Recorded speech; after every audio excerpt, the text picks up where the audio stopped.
जी बिस्मिल्लाहिर्रहमानिर्रहीम। मैं मोहम्मद ज़ुबैर और आप देख रहे हैं मेरा यूट्यूब चैनल और फेसबुक पेज। उम्मीद है तमाम दोस्त खैरियत से होंगे। अच्छा जी, कल मैंने वीडियो बनाई थी क्योंकि वो वीडियो मैंने बहुत जल्दी बना ली थी।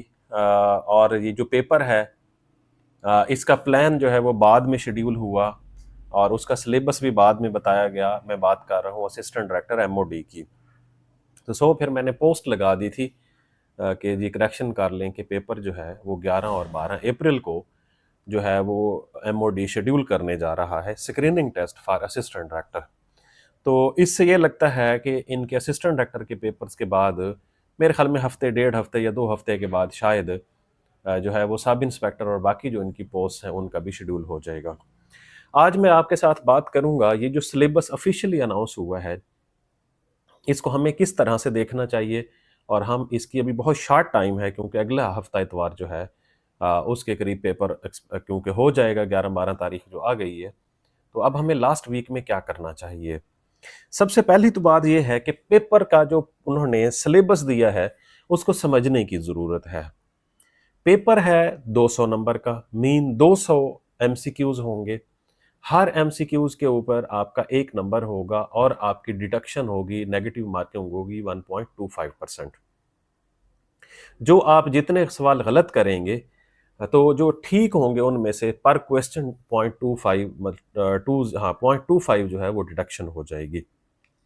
अब हम आ जाते हैं जी सिलेबस के ऊपर कि ऑफिशियल सिलेबस वैसे पहली दफा अनाउंस हुआ है। आम रूटीन के अंदर इनका जो सिलेबस है वो अनाउंस नहीं होता था। तो सिलेबस है जी 200 नंबर का आप लोगों का पेपर होगा। ये समझने की जरूरत है कि उन्होंने सिर्फ और सिर्फ 5 पोर्शंस जो हैं वो दिए हैं और वो 5 पोर्शंस के क्वेश्चंस किस तरह से आएंगे ये मैं आपको एक्सप्लेन करने की कोशिश करूंगा। सबसे पहला हिस्सा जो है वो है GAT general, graduate assessment test general. ये पहला जो हिस्सा है उसका एक। इसके बाद अगला हिस्सा है करंट अफेयर्स का, फिर उर्दू का, एवरीडे साइंस का एंड लॉजिकल रीजनिंग का। ये एक बेहतर तरीके से, ऑर्गेनाइज तरीके से पेपर बनाने जा रहे हैं और इस सिलेबस के मुताबिक ये है कि इस पेपर के जो 5 हिस्से हैं उनमें से एक ऐसा हिस्सा होगा जिसके नंबर या मार्क्स ज्यादा होंगे और जो बाकी 4 हिस्से होंगे उनके मार्क्स इक्वली डिवाइडेड होंगे। सबसे पहले हम बात कर लेते हैं GAT general, graduate assessment test. इसके अंदर होगा क्या? इसके अंदर इंग्लिश का पोर्शन होगा आप लोगों का, इसके अंदर पाकिस्तान स्टडीज का सवालात होंगे, इसके अंदर आप लोगों के इस्लामियात के सवालात होंगे और इसके अंदर कुछ मैथ के क्वेश्चन होंगे। मतलब ये एक क्लब करके सेपरेट पोर्शन बना दिया गया है जिसे गैट जर्नल के नाम से दिया गया है। अब इंग्लिश के अंदर आप लोगों की वोकैबुलरी होगी, एडियम्स, प्रीपोजिशंस, जैसे एक पूरी की पूरी इंग्लिश जो है वो डिजाइन होती है। और similars words, opposite words, mean इसके अंदर जो सबसे ज्यादा सवालात आते हैं वो वोकैबुलरी के आते हैं। बाकी सारी चीजें भी, idioms, direct, indirect, active, passive, वो भी होंगे। बट इसमें जो मुश्किल चीज होती है वो होती है हमेशा वोकैबुलरी। ये इसका मैं ग्रेजुएट असेसमेंट टेस्ट, और इस पूरे के पूरे ग्रेजुएट असेसमेंट टेस्ट के 200 नंबर में से तकरीबन 100 नंबर ऐसे होंगे जो इसके ऊपर बेस करेंगे। अच्छा, अब ये चीजें 4 इसके अंदर आ जाएंगी: math, English, Pakistan studies and Islamiyat. बहुत सारे बच्चे ऐसे कह रहे थे कि जी इस सिलेबस के मुताबिक तो ये लग रहा है कि जी इस्लामियात के सवालात ईटीसी नहीं आएंगे, लेकिन जब ग्रेजुएट असेसमेंट टेस्ट उन्होंने रखा है तो उसके अंदर यही सारी चीजें जो हैं तकरीबन मतलब इंक्लूड की जाती हैं और इस तरह से। और ये पेपर का सबसे ज्यादा हिस्सा होगा। मिनिमम इस पोर्शन में से 80 नंबर होंगे, मैक्सिमम 100 नंबर जरूर होंगे। मीन आप इतना एग्रीगेट रखें कि हाईएस्ट नंबर अगर किसी एक पोर्शन में से होंगे तो वो इसी ग्रेजुएट असेसमेंट टेस्ट में से होंगे।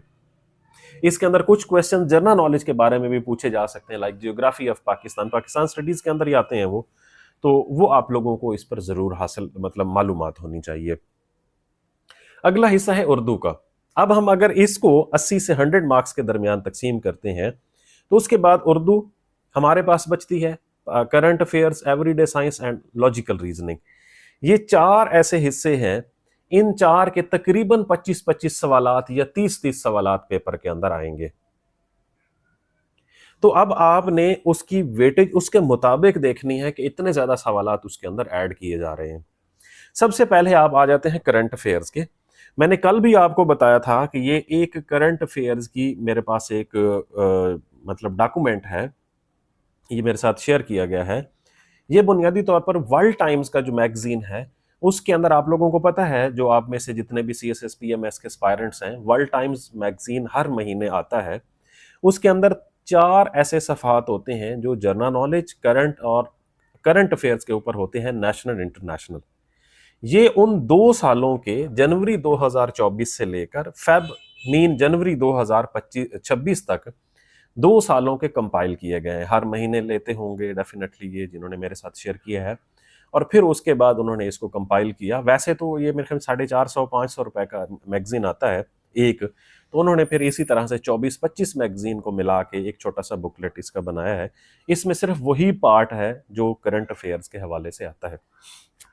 तो मैं नीचे नंबर दे दूंगा डिस्क्रिप्शन के अंदर, तो आप उस पर राब्ता करके इसकी सॉफ्ट कापी जो है वो आप लोगों के साथ शेयर की जाएगी। इसका फ़ायदा ये है क्योंकि इसमें से मेरे साथ जो है वो कल उन्होंने शेयर किया था, तो मैंने देखा है, तो इस पे जो MCQs हैं वो सॉल्व भी किए गए हैं, और इसकी जो स्कैन कॉपी है वो भी एक बेहतर तरीके से ऑर्गेनाइज की गई है।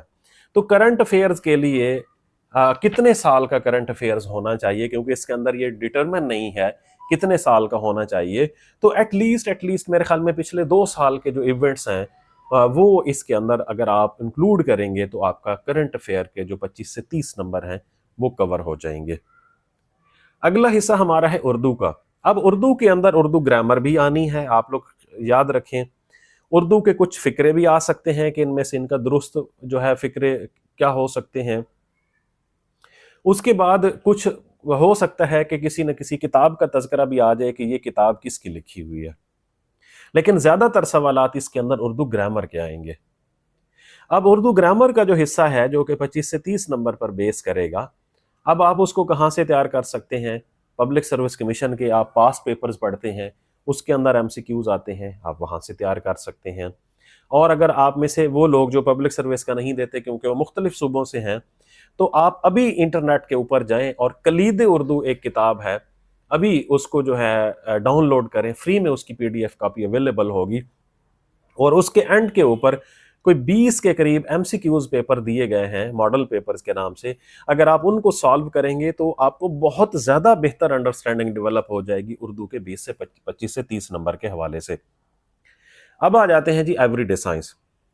एवरीडे साइंस सेम लाइक जैसे CSS के अंदर आता है, PMS के अंदर आता है, पब्लिक सर्विस कमीशन के अंदर आता है, FPSC और जनरल नॉलेज के 1 पेपर के अंदर आता है, जिसमें क्या चीज़ें ऐड होती हैं, जिसके अंदर ह्यूमन फिजियोलॉजी मीन सबसे ज़्यादा जो सवालात आते हैं वो डिजीज़ के हवाले से, ह्यूमन फिजियोलॉजी, इंसान के जिस्म का, फर्ज करो ब्रेन के कितना हिस्से हैं, क्या काम करता है, हार्ट के कितने चैम्बर्स हैं, इसी तरह से गुर्दे का क्या काम है, लिवर का क्या काम है, सबसे बड़ी हड्डी कौन सी है, सबसे छोटी कितनी है, इंसानी जिस्म के अंदर टोटली कितनी मसल्स हैं, कितनी हड्डियां हैं, इस तरह के जो सवालात हैं वो आते हैं। फिर इसी तरह से डिजीज़ जो हैं वो लगती क्यों है, वो डेफिशिएंसी किसी विटामिन की वजह से हो सकती है, किसी की एक्सेस की वजह से हो सकती है, फिर उसका इलाज किस तरह से होता है। मीन इस तरह से एक सबसे बड़ा जो हिस्सा है वो बायोलॉजी या जनरल बायोलॉजी का होता है।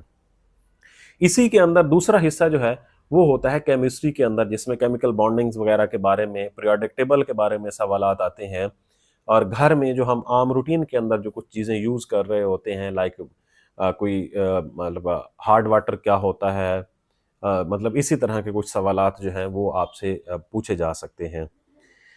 इसी तरह से फिज़िक्स के बारे में जैसे लॉज़ हैं मुख्तलिफ, जैसे लॉ ऑफ मोशंस हो गए, इस तरह के जो सवालात, और फिर मुख्तलिफ इन्वेंशंस और डिस्कवरीज जो हैं वो एवरीडे साइंस के अंदर आती हैं। फ़र्ज़ करो कि जी वो जो इलेक्ट्रॉन किसने ईजाद किया, प्रोटॉन किसने ईजाद किया, न्यूट्रॉन किसने ईजाद किया, अच्छा ये MRI मशीन का मतलब क्या होता है, मतलब इसका एब्रीविएशन क्या है, सबसे पहले एक्सरे मशीन किसने डेवलप की थी। और इन्हीं चीज़ों के साथ साथ मतलब जनरल बायोलॉजी के अंदर आपको हमारा जो एटमॉस्फेरिक सिस्टम है उसके अंदर आपको टोटल मतलब कंपोजिशन क्या है, अर्थ की कंपोजिशन क्या है, एटमॉस्फेयर की कंपोजिशन क्या है, और उसके साथ साथ क्योंकि ये भी इसी से रिजेम्बलेंस है, तीसरी चीज़ है कि जब ये काम होते हैं तो फिर इनके बदले में इनको नोबेल प्राइज़ मिलते हैं मुख्तलिफ। हो सकता है किसी को नोबेल प्राइज़ के बारे में पूछ लें, या किसी की कोई इम्पोर्टेंट बुक है, लाइक जैसे अर्शमीदस का कानून है, इस तरह की जो इनके ऊपर कोई किताबें लिखी हुई हैं, इब्नुल हैसम की वो किताब है, फ़र्ज़ करो। तो इस तरह की जो किताबें हैं साइंस के अंदर जो लिखी गई हैं, उनके बारे में भी सवालात आ सकते हैं। अब ये वाला जो हिस्सा है एवरीडे साइंस का, ये आप कहाँ से तैयार कर सकते हैं? अब ये मेरे पास एक किताब पड़ी है कारवान कम्प्रीहेंसिव एमसीक्यूज के नाम से, तो ये मैं आपको दिखा देता हूं।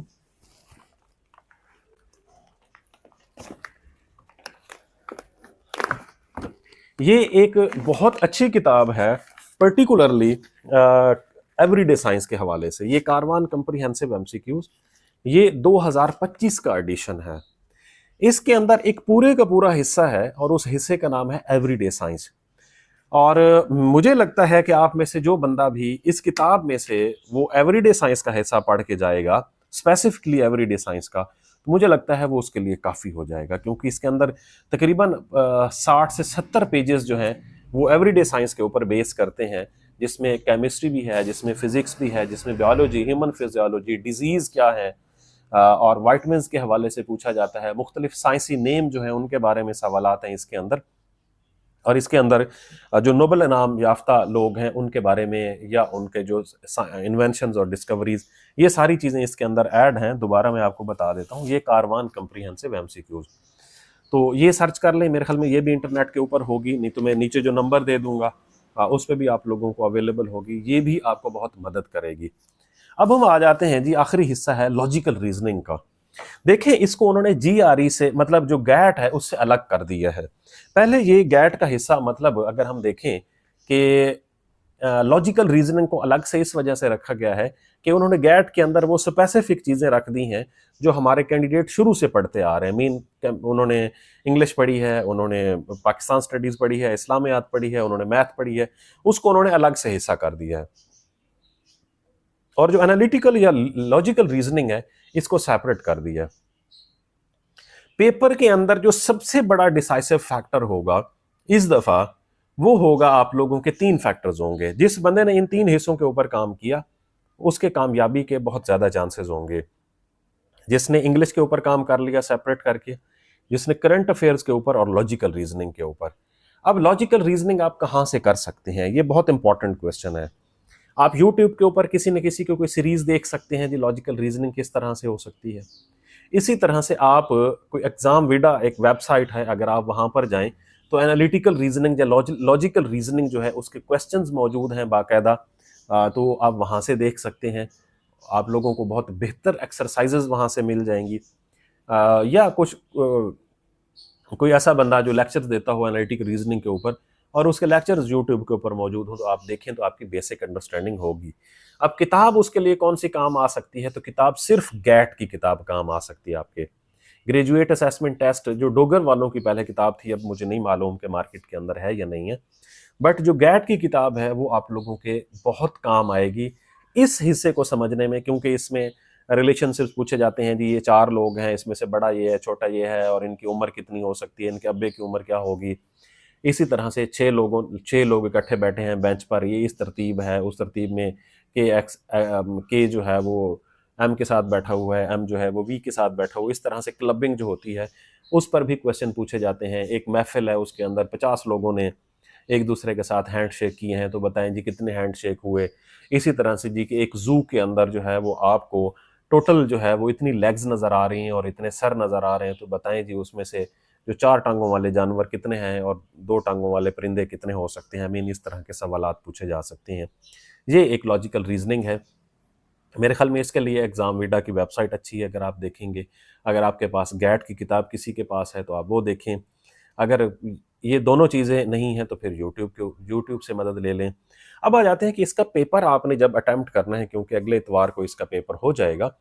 अब जब आप इसका पेपर अटेम्प्ट कर रहे होंगे तो आपको क्या करना चाहिए। देखिए जी, मेरी ज़ाती राय के मुताबिक ये है कि 0.25 इसके ऊपर नेगेटिव मार्किंग है। अगर आपको 100 नंबर का पेपर आ रहा है तो इसका ये हरगिज़ मतलब नहीं है कि आप 100 के 100 सवाल ऊपर वाले छोड़ दें। नो, मुझे लगता है कि 200 नंबर का जब पेपर होता है तो उसके अंदर आप लोगों को बहुत ज़्यादा सवालात छोड़ने की ज़रूरत नहीं है। उसकी रीज़न ये है कि आप ज़्यादा सवालात अटेम्प्ट करें, मैक्सिमम मीन हाँ, ये है कि अगर आपकी तैयारी बहुत अच्छी है और आप समझते हैं कि आप 150 के करीब नंबर ले रहे हैं, तो फिर आपको ऊपर रिस्क लेने की ज़रूरत नहीं है। इवन कि 130 नंबर भी अगर आप ले रहे होंगे, तो फिर भी आपको ऊपर जाने की, रिस्क लेने की ज़रूरत नहीं है। लेकिन अगर आपके इससे कम नंबर मीन आपके 100 नंबर बन रहे हैं, आपके 90 नंबर बन रहे हैं, आपके 110 से 115 नंबर बन रहे हैं, तो मुझे लगता है कि फिर आपको पेपर में थोड़ा-सा एक्सेलरेट करना चाहिए और ज़्यादा सवालात अटेम्प्ट करने चाहिए। उसकी रीज़न ये है कि 0.25 जो है, ये अगर नेगेटिव मार्किंग की रेशियो है, ये उस बंदे को तो नुकसान देती है जो बिल्कुल मेरिट के एज पर खड़ा होता है, लेकिन ये उन लोगों को नुकसान नहीं देती जो मेरिट के बहुत दूर खड़े होते हैं। उन्हें उल्टा फ़ायदा मिल जाता है कभी-कभार, तो वो स्क्रीनिंग पास कर लेते हैं। सो मुझे लगता है आप लोगों को मैक्सिमम सवालात अटेम्प्ट करने चाहिए। किसी को 200 में से 200 सवालात भी अटेम्प्ट करने चाहिए तो ज़रूर कर ले। उसके भी इसी तरह से ज़्यादा चांसेस होंगे पास होने के, क्योंकि स्क्रीनिंग टेस्ट के नंबर आप लोगों के फाइनल में तो शुमार होने नहीं है।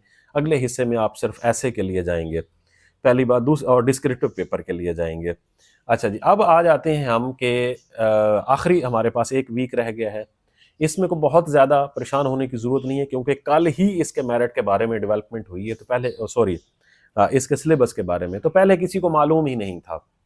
सो अब आप में आपके पास जो रेडीमेड चीज़ें मैंने आपको बता दी हैं, लाइक मैंने कारवान कम्प्रीहेंसिव की बताई है, मैंने करंट अफेयर्स के बारे में बता दी है, मैंने उर्दू के बारे में बता दी है कि आप उसको कलीदी उर्दू से कर लें, फ्री में डाउनलोड हो सकती है किताब वो, ठीक है। लॉजिकल रीजनिंग के बारे में बता दिया, सोर्सेज मैंने अब आपको बता दी हैं।